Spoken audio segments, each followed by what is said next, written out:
Goeiedag almal. Timotheus was die leier van 'n baie groot gemeente in Efese en alles het vir baie lank goed gegaan. Die gemeente het gegroei, wonderwerke was algemeen en gemeentelede was almal gelukkig. Maar skielik het Timotheus probleme begin kry. Nero het hulle begin vervolg en gevange geneem. Sy leiers het teen hom gedraai. Die gemeente het uitmekaar begin spat en Timotheus self se lewe was in gevaar. Dis onder hierdie omstandighede wat hy 'n brief aan Paulus skryf en sy lot bekla en ook vra vir raad. Paulus antwoord op hierdie brief en kyk net hoe begin hy.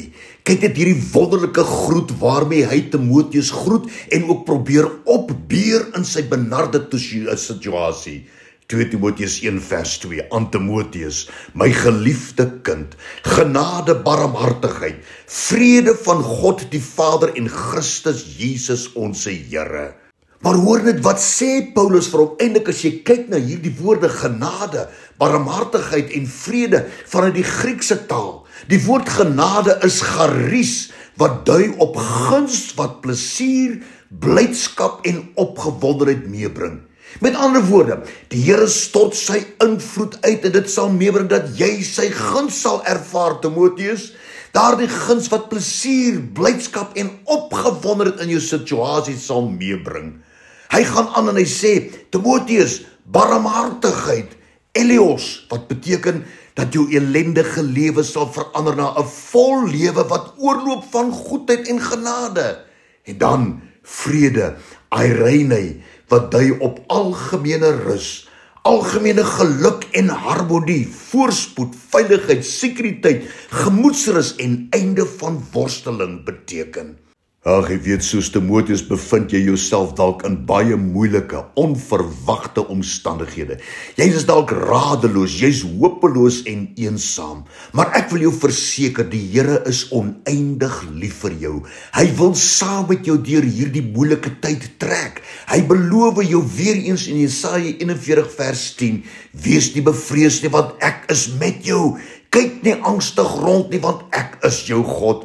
Ek versterk jou, ook help ek jou, ook ondersteun ek jou met my reddende regterhand.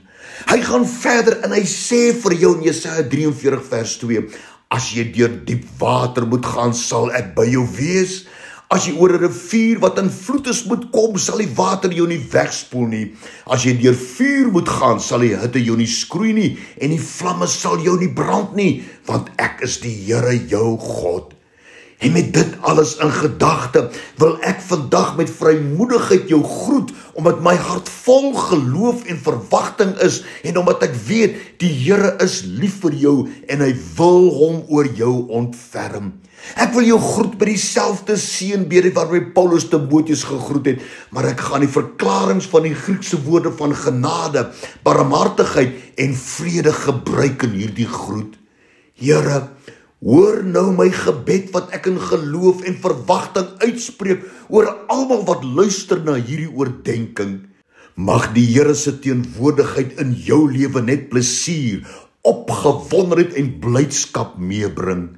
Mag sy teenwoordigheid ook jou ellendige situasie verander na 'n lewe vol van goedheid, rus, geluk, harmonie, voorspoed, veiligheid, sekuriteit, gemoedsrus en ook 'n einde bring aan jou worsteling, sodat jy ongestuurd en sonder gebrek sal wees, en dit alles kom van God onsse Vader en Christus Jesus onsse Here. Here, my gebed is, omarm elkeen wat luister na hierdie oordeenking met u liefde en u teenwoordigheid. Amen.